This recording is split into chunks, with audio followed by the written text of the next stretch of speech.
Thank you so much for joining us today for the Pastor's Potluck Podcast. Here on the Pastor's Potluck, it's similar to a normal potluck where you might get something that you want and there may be something that you just want to pass up altogether. And that's okay. There's something here for everybody. Our goal here is to encourage you and maybe in the process entertain you. If you're ready, let's dig in.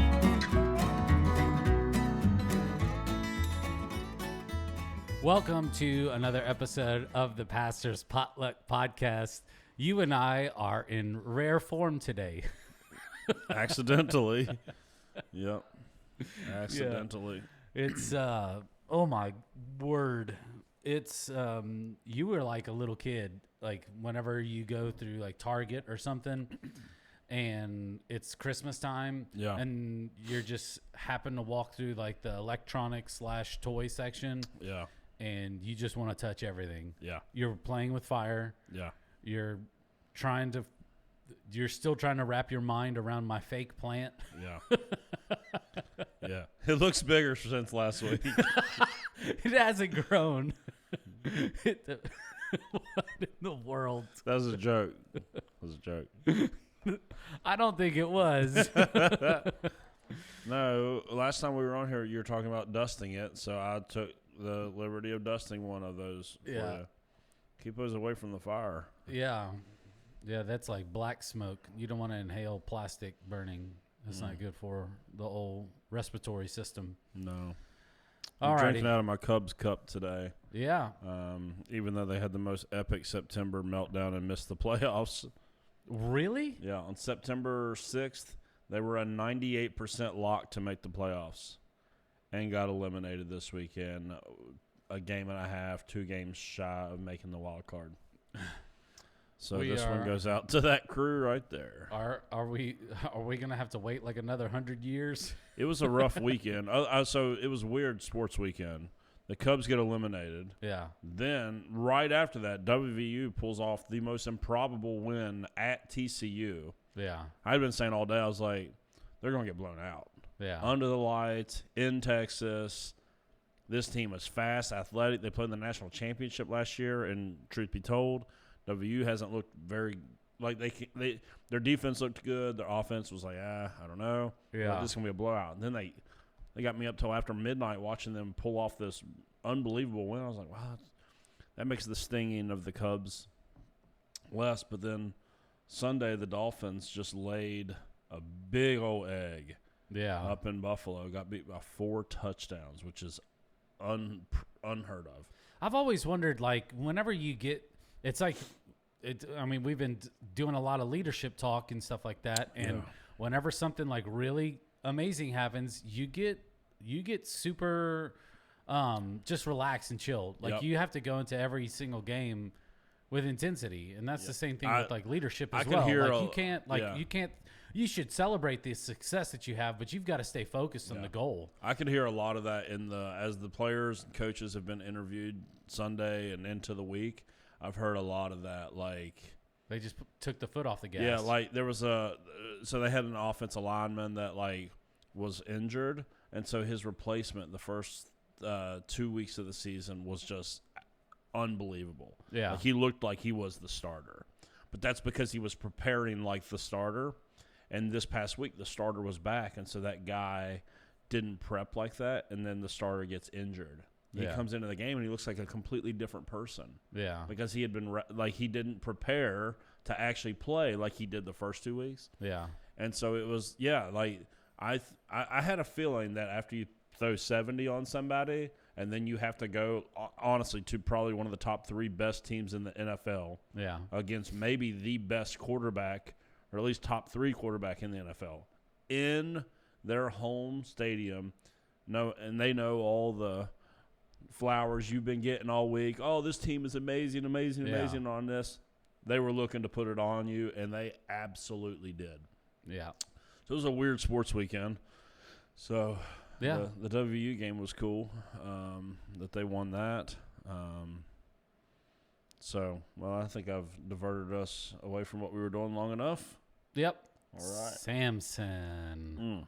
We're continuing our discussion in Judges, and we finally made it to probably, I don't know, this whole story. I was telling you earlier, I was like, this story is absolutely bananas. It covers 3 chapters of Judges, and I mean, growing up in church, you kind of hear the stories, oh, God gave Samson. Oh, you hear the kid version of this. You hear the kid version of this. When you get to be an adult and you read Samson, you're like, I don't remember this. Whoa, Sam, what's your deal, man? Like, Sam was not like the guy that I colored in pictures in Sunday school. Like, yeah, they didn't show this on the felt board. This dude is jacked up. Yeah, which is weird because he's one of the most popular judges, and so like I think in our minds we think, oh, he was one of the good ones because we know so much about him. Yeah. And all this, it's like, nah, this dude was a disaster. Well, here's the thing, too. So to kind of set this up a little bit, like before Samson is even born, his parents are without any children. Mm-hmm. They are, I think the Bible describes it as barren or something like that. And so an angel appears to Samson's mom and dad, or his mom initially, and it's just like, hey, you're going to have a child. And, he needs to be a devout Nazirite. And so that's following a specific set of rules and laws. Like don't cut your hair, don't touch dead bodies. And so she's like, okay, I need you to appear to my husband. So she's out in the field, and so the angel appears again. And she's like, hey, I need you to hold on 1 second. You don't go anywhere. Let me go grab my husband. Yeah. So she does that, and so the angel relays the same thing from the initial conversation that he had with her. And so they get on board, and so they raise up Samson just the way that the angel says to. Don't cut his hair. Whenever he can grow a beard, don't cut his beard. He doesn't need to be around or touching dead bodies. Just like this, a strict set of rules, and God's favor is going to be on him. And also, what we know from Nazirite tradition, and we hear about this later on, is that they don't want to intermingle with other people that are not Israelites. Mm-hmm. And so Samson, his first wife is a Philistine woman. And so during this time, the Philistines are they're in charge. They are over this whole area of Canaan. And we just know from the Philistines that they are just ruthless people. They are without morals. What did I have written down here?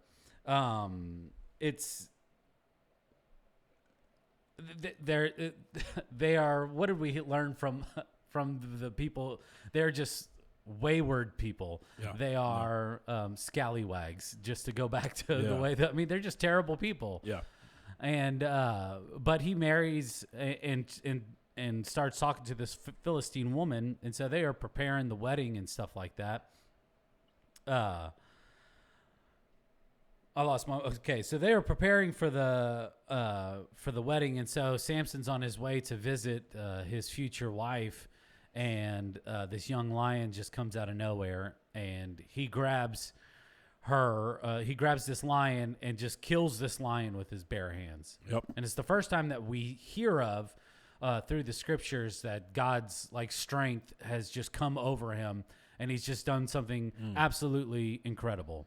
I can't imagine. I get freaked out whenever I see these videos on the internet of people that have really quote unquote good relationships with lions, and they've been in captivity all their lives, because there's even videos out there that even at a moment's notice a lion just can take the life of a human just without ease. It is just, or with ease. It is just so easy because that's what God created them to do. Created to do that, is to take advantage of something taking something, not specifically humans, but to take easy advantage of something that is smaller and a lot weaker. Yeah, they're very good at it. Yeah, they're very good at it. Yeah. So if we go back to the chapter 13, where the story of Samson's birth, this is pretty significant because there's 2 different foreshadowings that we're supposed to see. there. First, it's interesting that as you look at Samson, he becomes like little Israel. Like everything that is true of Israel is also true of Samson. Yeah. Like he is has some sort of miraculous birth. A woman that was barren, he's set apart from birth. This is the same thing. Israel is God's son. Yeah. They are to be set apart people. And then, interestingly enough, they struggle with idols. Yeah. And I don't know, you don't have to read very much of Samson to realize what his issue is. Like, that dude had a woman problem. Yeah. Like, he just could not, like, he just had a woman problem. Yeah. And that also probably more than even that, he had a self problem. Yeah. Right? Like, he was just, his mom and dad knew what he was set apart to do and how he was supposed to live, but he seems to have a complete disregard for that. Yeah. Like throughout his whole time in this story, he seems to have a complete disregard. Like, I don't care that God wants to use me. Yeah. I'm going to do my own thing. Right. Which is weird. I can't imagine how many people that's true of, though. Which is weird because, like, for the most part, I mean, we see that, like, all the different vows that he was supposed to take to heart and carry with him all of his life, he eventually gives up on every single one of them. And it's not all at the same time, but all these things that, no, because compromise is gradual. Yes. Right? Like, he just, I had a sermon on Samson that I went back and just read this morning. And I'm always so taken back by Samson's story because it goes like he started with something really small. Yeah. And because nothing happened, it was like it emboldened him to take it even further. Right? And I think that this is what happens a lot of times. Like we will flirt around with the line and then cross it, but just like in just like a little bit.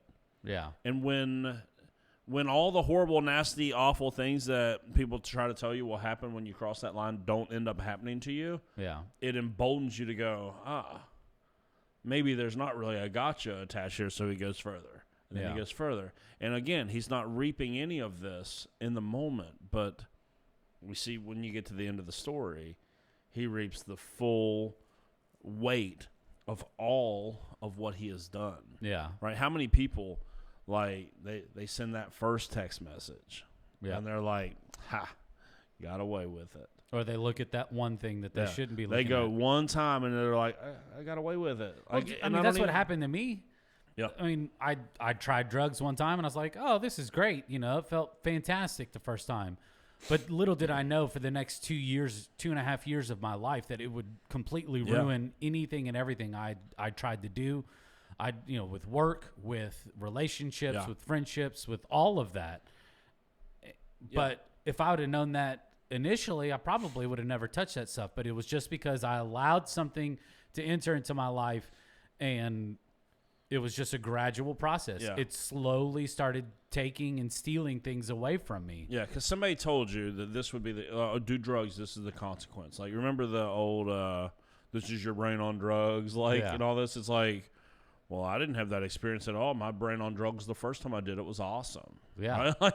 It wasn't an egg in a frying pan. It wasn't an egg in a frying pan at all. No. It was the time of my life. It was Japanese Wagyu beef. Yeah, and it will be, and so you have enough of those experiences, you start thinking, well, my word, maybe I'm the exception to the rule. Yeah. Like maybe I am going to get to experience this with no consequences. Yeah. But like Galatians 6, and this is a principle that is throughout all of Scripture, but it's so clear in Galatians 6 that you will reap what you sow. Yeah. That does not mean that will be immediate, which is why sometimes God will be patient with you, and you won't experience that the first time that you cross the line, the second time, the third time, but eventually the whole weight of your consequences of what you have been sowing will come down upon you. Yep. And that's what Samson ends up learning. So Samson is like little Israel. And I told you there was 2 foreshadowings. That's the first. You should see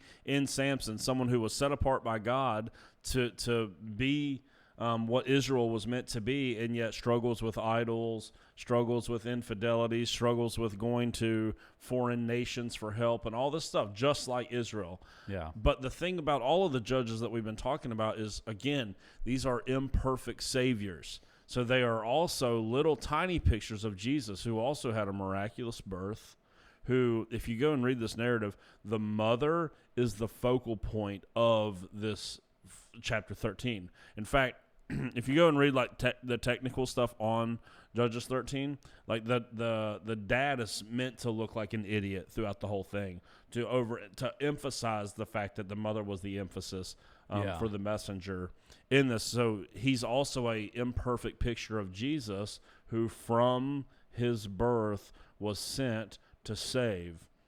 And where Israel failed and where Samson failed, Jesus would not ultimately end up failing. Yeah. So he ends up being this imperfect picture from conception of what God is going to do, not just for Israel, but through the whole created order, through the true Israel, Jesus of Nazareth. But I made a distinction when I said that, like from conception, because I like, not to hit like on a hot topic, but like the Bible is super, super clear on when God believes that life begins. Yeah. And this is like, this might be the weirdest like pro-life text that you've ever heard in your life. My guess is that most people, when they talk about the topic of life and things like that, they're not going to Judges 13. Yeah. But did you notice in this that what was true of Samson at post-birth, that he was supposed to have a Nazirite vow, his mother was intended to do that while he was in the womb. Yeah. Because we're not waiting on something to come out to say that's when everything starts. Yeah. Right? And so even the Bible attests in a story like this to what Christians would traditionally say is, life begins at conception. You can even use this as a text to go, if he wasn't supposed to be around dead things, grapes, wine, all of this, she had to abstain from it during her pregnancy as well. Yeah. Because it had already started. The process of deliverance had already started in the womb. That's the same thing that with Jesus of Nazareth. Yeah. The process of deliverance started at that immaculate conception, not at some point in the future. Like it was set in stone what Jesus had come to do from the beginning. And so like this is supposed to be an imperfect picture of what will be perfected in the life of Jesus of Nazareth. Yeah. That there is something to this birth that matters, that's going to be a rescuing and a saving plan from that moment. It's chapter 13 is super important to all of that, to kind of set the stage the way we understand when we get to 14 and 15, like that from the moment that the angel of the Lord, it's my belief that anytime you see the angel of the Lord in the Old Testament, that it was Jesus. That these were like Christophanies, like not incarnate Jesus, but like, I guess very spiritualized version of that, I guess. Didn't she even ask him for his name? Yeah, he's like, you can't handle my name, right? Which is exactly like what we come to find out, like in the book of Revelation about Jesus, who has a name that is so wonderful, and like on all of this. This is why I think that the angel of the Lord is to be understood, that these were pre-incarnate Christ visits to the created order, and so it's, I don't know. I love this idea, though, that even though Samson was such a just disaster of a person, that God somehow still accomplished through him what he intended to accomplish. Yeah. And this is just like a really good word for people that feel like they've messed up way too much, that they have too much baggage, that they've fallen short way too many times. It's like, listen, even in your imperfection, God can bring something out of it. God can still use you in your brokenness and in all the ways that you have fallen short. And that's because in the ways that Israel fell short, Jesus of Nazareth never did. And he did that on your behalf and has made a way for your imperfect self to have purpose, to have a reason and a passion to go and to do the things that God's called us to do. Yeah. You don't have to have it all together to do that. That's good. Yeah. Gosh, that's like the stuff that you save to the end. Like, how do I follow up with this? How do we Anyways, so as we get into Samson's story, it's weird because Samson was destined to be the leader of the Israelites. But his story is almost like folk hero, superhero type things, because we see Samson and he's supposed to be the leader, but he's just like a one-man show. Mm-hmm. He's taking care of everything. Yeah. And in fact, there's multiple times that even the Israelites are like, dude, what are you doing? Yeah. Like you're causing more harm than good because you're just going off and doing things. And so the Israelites actually at one point just like tie him up and give him to the Philistines. Yeah. But anyways, we see this story like where he's going off and he's going to hang out with his future wife, which is a Philistine woman, and he kills that lion with his bare hands. And he, on the way back from meeting her, he sees that bees have inhabited the body of the lion, and there's a whole bunch of honey in there. Mm-hmm. And so he goes and he grabs it and he starts eating the honey out of this dead carcass, which is against one of the rules that he's not supposed to be around or touching dead bodies, which is really weird too, because I don't know if I ever saw honey in just like a dead deer on the side of the road. I wouldn't be like, man, that honey looks great. I'd think, wow, I don't want to die today. There's a good chance that this was more about him just wanting to break the rules rather than how, whether or not the honey was enticing. It was, there's when you see Samson making decisions, it almost feels like that rebellious teenager that like he's gonna do stuff that don't even make sense. Yeah. But it's only because you told him that he's not allowed to. Yeah. Right. Like you're gonna eat out of a dead like lion that like has been there who knows how long. Are you?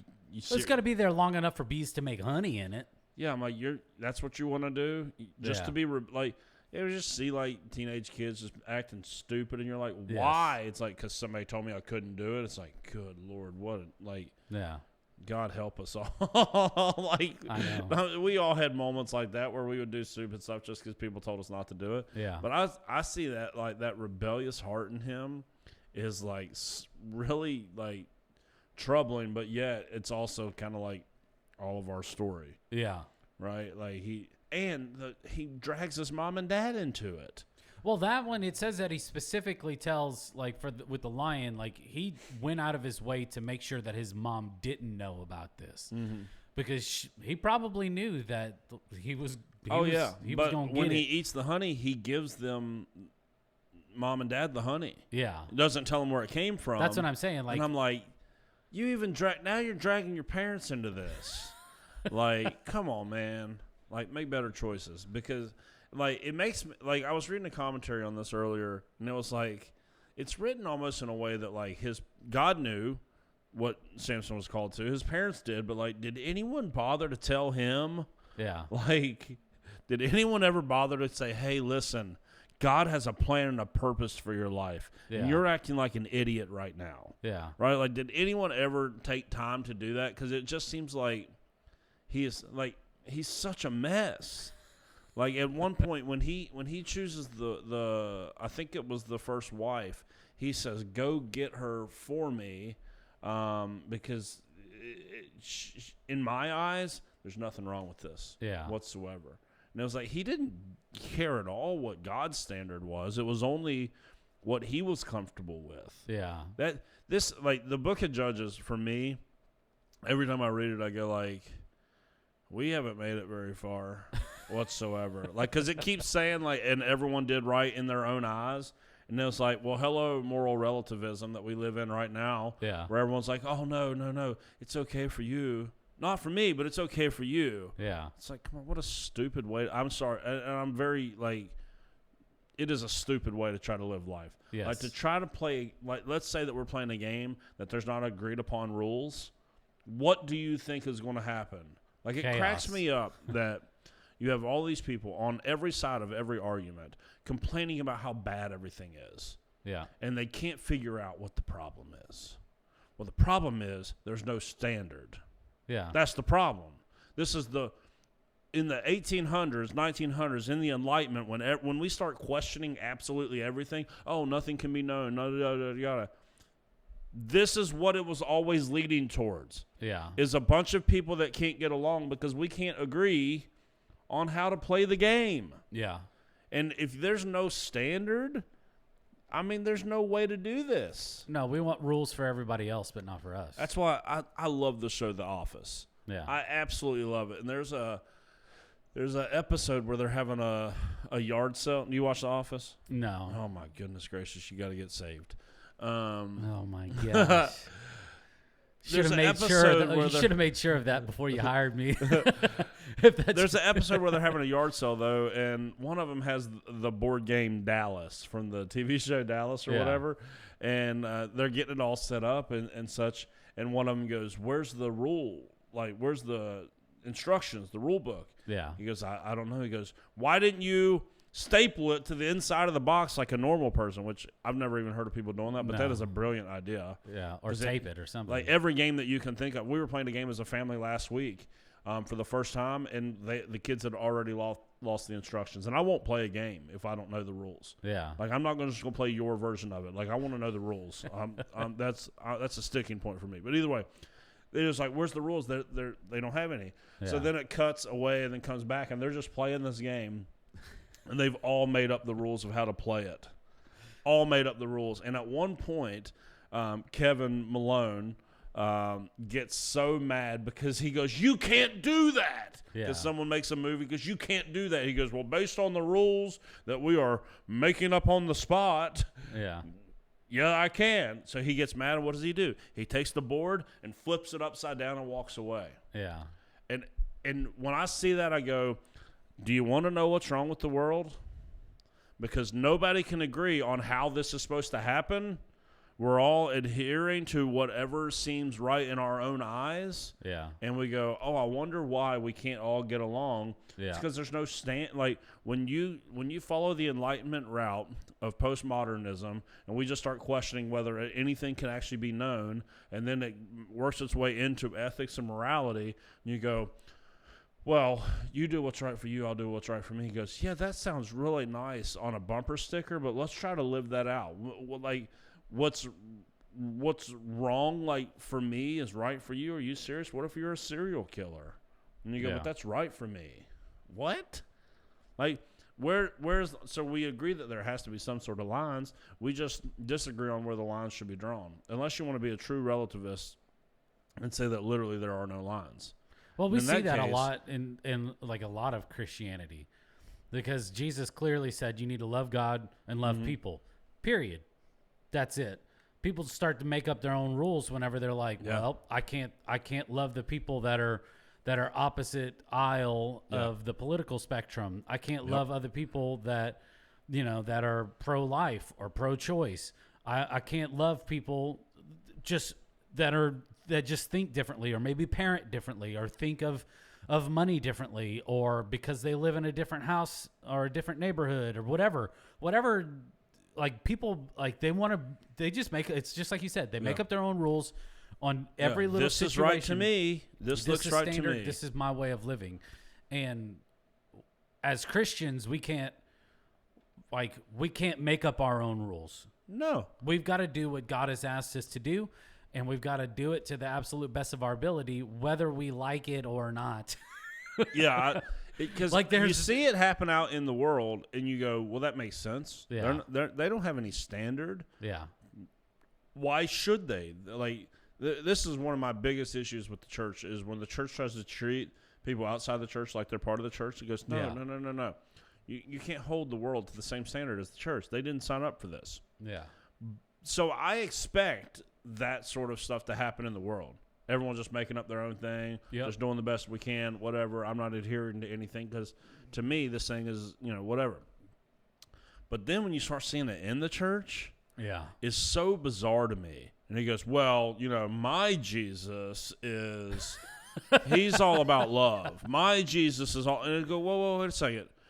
At that point, you are now in league with the folks like the Jehovah's Witnesses and the Mormons and stuff, because now you have a new Jesus that is foreign to all the rest of us. When you start saying my Jesus, well, it makes me think of Ricky Bobby. He's like, I like to think of my Jesus at the front of the Leonard Skinner concert, hammered. Like, what?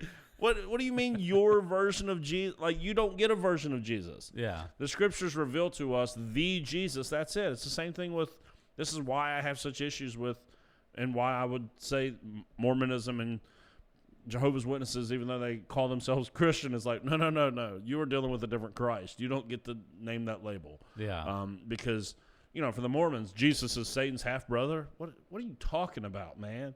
That's not revealed anywhere in the scriptures. No. Like, what are you talking about? In Jehovah's Witnesses, Jesus is lesser than the Father? Like, no, this is not the truth of Christianity. These are different Christ. So, like, when they show up at your door and you're like, hey, would you like to hear about Jesus Christ? You need to go, well, which one are you talking about? Because there's your concocted version of them, and then there's the one that's revealed in the true scriptures. It's the same thing whenever,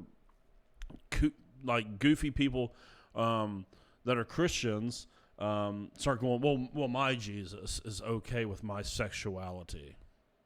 Then you have a different Jesus, most likely. Yeah. Unless your sexuality is biblical sexuality, then you have a different Jesus if you think that he's okay with it. Yeah. Oh, I think Jesus is okay with it. You think?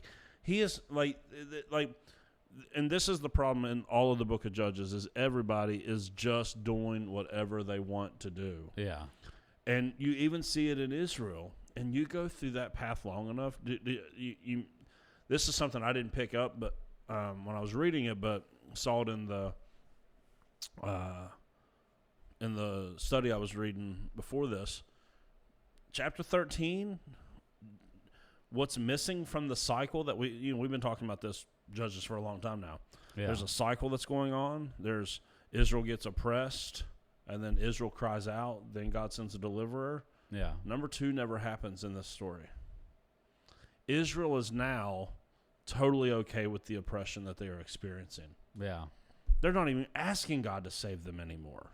Mm. How many people get into that hardened of a situation where it's like, no, I like doing what I like doing. I'm not even asking God to save me anymore. I just want to do my thing. And this is what happens when we try to remove God from the situation. It's not going to go good. I don't know. I was listening to... Being comfortable in your own sin is... Do you listen to Ruslan? No, I don't. Ruslan has... Not unless you send me something. Yeah. He has a great podcast, YouTube channel, all this. And he went on to a... podcast that is essentially just a bunch of porn stars. They're all OnlyFans people and full-on porn stars. But they invited him on, and I think a colleague of his, to kind of just talk about that. And he's making this point on there about hey, don't you know, what if you all just tried to actually live God's way? Because I believe it's what leads to flourishing. What if you really just truly repented of your sin and trusted Jesus? And there's this one lady on this podcast, and I was blown away by this because she's 100% serious. She goes, oh, I believe in God and all that. Bleep. And he's like, but you're still involved in the porn industry. Because she's saying that she's a Christian. Yeah. And she said, I don't think God has a problem with me being an OnlyFans person at all. And I'm like, What God? What God? And so when other people are challenging her on that, she goes, no, but this is my God. This is my God. It's how I'm like, you don't get to have a my God. You don't get to have a my Jesus. If it's not equivalent to what the scriptures say about him, you are dealing with a false God. Yeah. And it's so interesting to me that we get so comfortable in our sin that we start moving the lines to fit our sin rather than moving ourselves to fit with God's standard. Right? Like, it's just, she's actively involved in the porn industry and says that she is a Christian and that God is approving of it.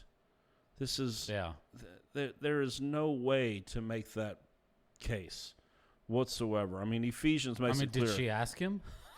I mean, I'm sure she didn't have a conversation and got God's stamp of approval. You did not get that from the scriptures. I'll tell you that much.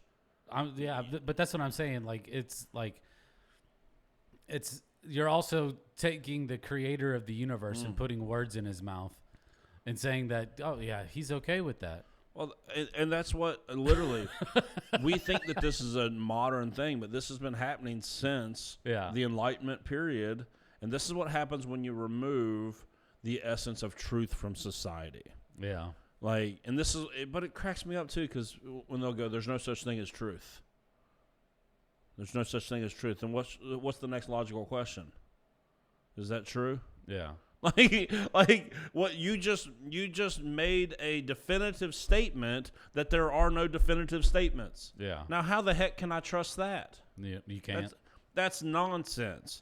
What you mean is we're all just trying to do whatever we want to do. Yeah. We know that it's dumb, and it's clearly not leading to flourishing, guys. I went to a church service Sunday night, and I get a little bit tickled when older Christians are just like all bent out of shape about the world. You know what I'm saying? Like just, it's never been this bad, and on and on. I get a little bit tickled about that because I'm like, I mean, have you read about the ancient civilizations? Yeah. Isn't this what you should expect? Yeah. Like, come on. Like, it's troubling, but it's also an opportunity to show, like, listen, when we do stuff God's way, when there's a standard, it can actually lead to flourishing, which is what everyone wants. Yeah. And Samson's whole problem in this whole story, as we break it down over the next couple of weeks, he doesn't want to live according to God's standard. Not at all. And he is going to cause a lot of chaos in the process. He's going to hurt a lot of people. And then ultimately himself, he will end up paying the price. Yeah. Ooh. How in the world did we get there? I don't know. This is what happens. Welcome to the potluck. I'm actually looking forward to the rest of this conversation about Samson. Our mystery meat question of the day: what is the strangest thing you have ever eaten? Strangest thing I've ever eaten. I was in the Bahamas on a mission trip when I was a teenager. Yeah. And do you know what a conch shell is? Yeah. This little stand on the side of the road told me that they would give me a conch shell if I would eat the conch in it. It's like this little slimy thing. I think it was called a conch piston or a conch pistol or something like that. Yeah. And like it looked like a slimy worm, and you would just like right down the hatch, and they would give me one of the conch shells. Yeah. For it, and I did that. Which sounds crazy. Sounds amazing. That's like 15-year-old Scott, though. Like me and my puka shell necklace. Like we were a little bit more adventurous then. Yeah. Did you have frosted tips back in the day too? Spiky hair and frosted tips. Do you not know that story? I tried. You tried. I tried to do the frosted tips, but apparently we did them wrong. And you look like Eminem. Like your whole hair. Yeah. Well, so imagine me with hair, and then when we did we put the cap on and we pulled too much hair out to do frosted tips.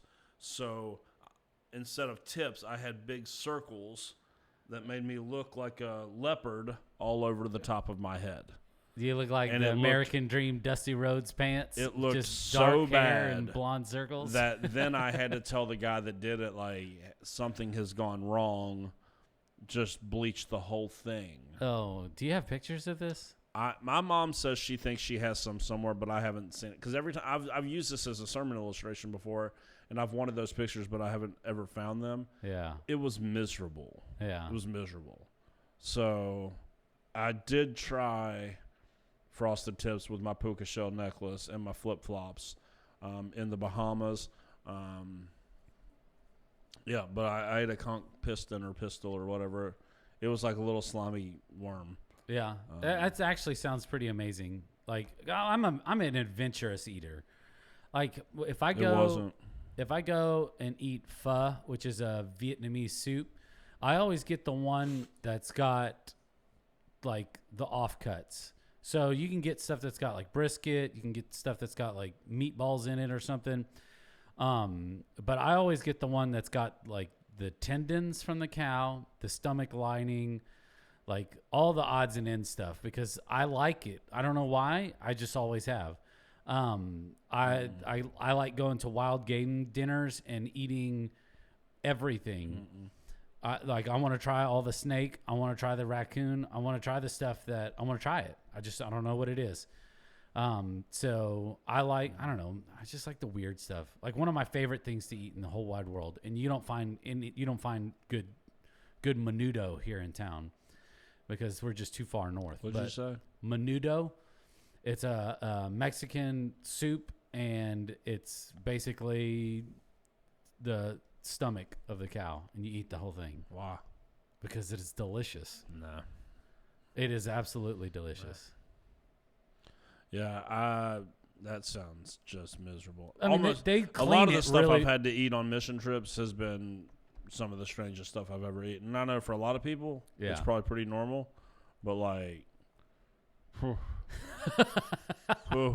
Yeah. Even the hamburger I had in Ecuador was like, you sure this came from a cow? Like it was suspect for sure.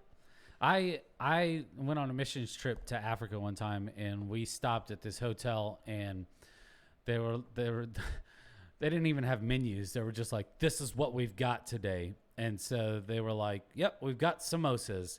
And I asked them, I said, what was inside of it? And they're like, we have samosas. I was like, just bring me a plate. I'm just hungry. What's a samosa? It's like this. It's a triangle shaped pastry that's got random meat and all kinds of vegetables in it and seasonings. I had a buddy invite me to go to China with him on a mission trip, but he made the mistake of telling me what it was like. Yeah.